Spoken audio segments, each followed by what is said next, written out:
महेश्वरी सर्वदुःखहरे देवी महालक्ष्मी नमोऽस्तुते। सिद्धिबुद्धिप्रदे देवी भुक्तिमुक्तिप्रदायिनी मन्त्रमूर्ते सदा देवी महालक्ष्मी नमोऽस्तुते। आद्यन्तरहिते देवी आदिशक्ति महेश्वरी योगजे योगसम्भूते महालक्ष्मी नमोऽस्तुते।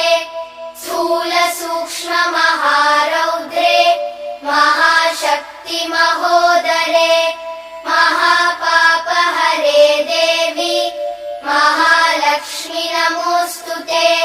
पद्मासनस्थिते देवी परब्रह्मस्वरूपिणी परमेशि जगन्मातः महालक्ष्मी नमोऽस्तुते।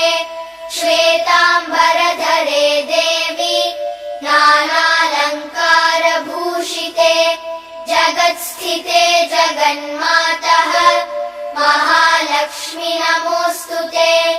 महालक्ष्म्यष्टकं स्तोत्रम् यः पठेद्भक्तिमान् नरः सर्वसिद्धिमवाप्नोति राज्यं प्राप्नोति सर्वदा।